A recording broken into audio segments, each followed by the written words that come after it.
Please like, share and subscribe channel for more ghost stories. Also, share your experiences in comments. Story 1.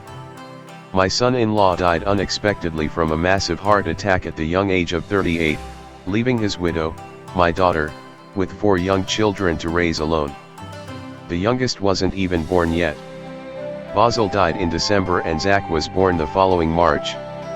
Basil had been a taxi driver for many years and was your typical A-type personality: go go go, not enough sleep, junk food, too many cigarettes. Uppers. He was a bomb just waiting to go off, but of course we thought it was just Basil and didn't even think much about it. Besides, he was just a young man. A year after he died, my daughter and I were driving to Toronto to wind up some of his affairs and to challenge his brothers about money we thought they owed him, which should go to his widow, because there was no insurance, nothing left for her and the kids to live on. Their opinion was that since he was now dead, the money and his cars now belonged to them. We were in a somber mood, thinking about all this and how thoughtless they were and how selfish. How could they deny his young widow and his kids anything? Anyway, we were driving down a city street heading towards the highway, driving fairly slowly. It was an overcast, dismal kind of day, not much sun as I recall it. In front of us and coming towards us at one point was a fairly new white car. I saw it without much interest, basically out of the corner of my eye because I was in the driving seat. As we came up to it, however, I noticed something strange about the windshield. You know how light reflects off auto glass so that you can hardly see the people in the other car? Take a look next time you drive, you really can't see into other cars clearly. Well, this time there was no reflection off the glass and the driver could be seen as clear as day. As the car passed us, the driver turned his head and looked straight at us. It was Basil. Both my daughter and I saw him at the same time and both gasped in shock, "Oh my God." Then he was gone, just disappeared up the road, but we were both left with a feeling, a thought, an instinctual gut reaction that what he said to us at that instant, without words, just that glance, that it really didn't matter what his brothers did or didn't do, just forget it because it will be all right. And at that moment all our negative feelings just disappeared in an instant. It would be all right. And it was.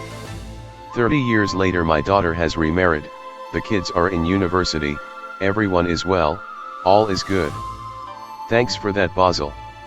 I should have added that Basil was pretty psychic/intuitive himself.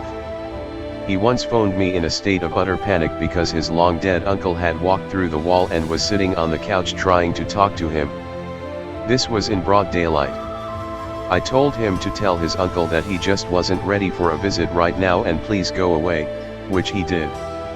Basil would also get signs, a tingly feeling down the side of his neck when someone he knew was about to die.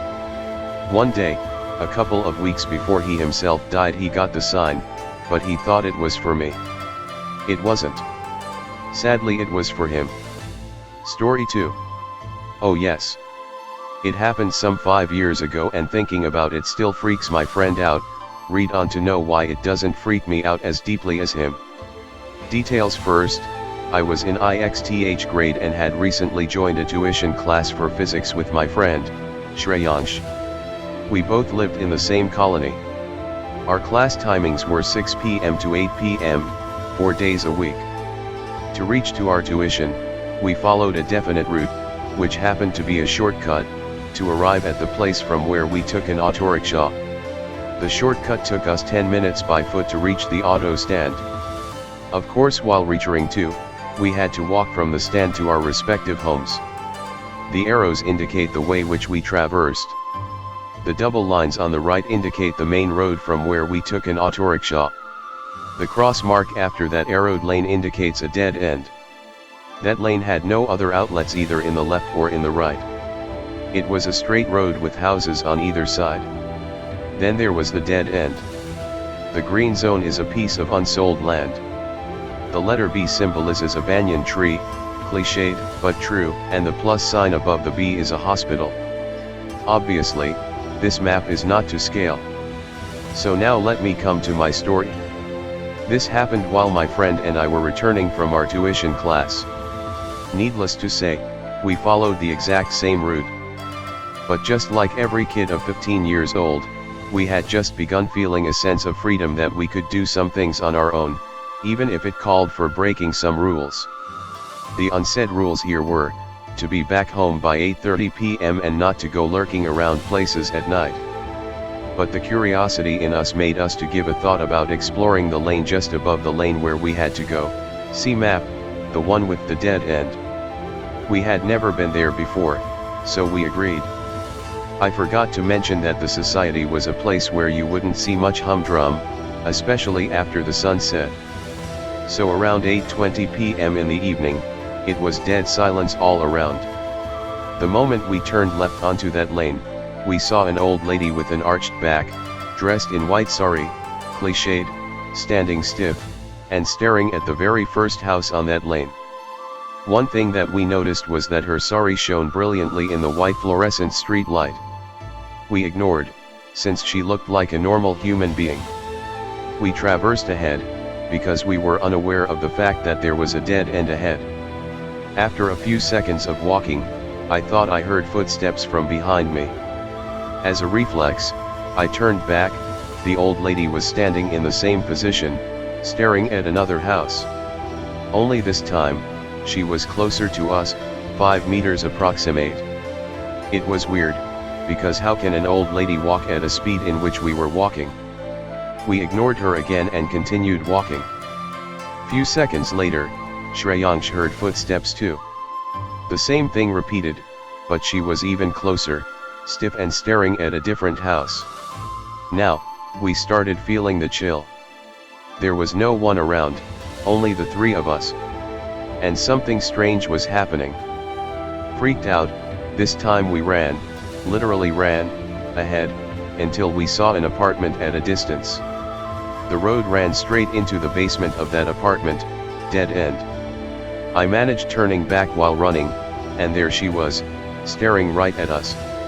In no way could an old lady with an arched back run, could she? I remember shouting at Shreyansh that we turned back right now and dodged her to escape. We stopped running and quickly turned around, and froze. No one was there. It was just an empty street with the street lights. You know, there is no possibility for any human to be so quick to open a gate, without making a sound, enter the house and close the gate, without making a sound. And that too, in less than 5 seconds. It was as though she just disappeared into thin air. It scared the hell out of us and we ran again. We stopped only after we had reached home safely. I informed about the incident to my mother, who in turn told this to my grandfather. It was then that I knew that the green unsold land, in the map, belonged to the English from before the independence of India and till date it remains unsold. There had been a lot of supernatural events around the place, one of which my grandfather had encountered himself. Also, it was after this event that I developed interest in the paranormal, diabolical forces and psychology. That is why, I wrote It Still Freaks My Friend Out. I no longer feel that much afraid of these things. I just know that they exist. Some spirits are evil, which intend to do harm, while some are just apparitions of the dead who just show up to visit and relieve the memories. As of present, the banyan tree is cut down. However, some chants are still recited during midnight,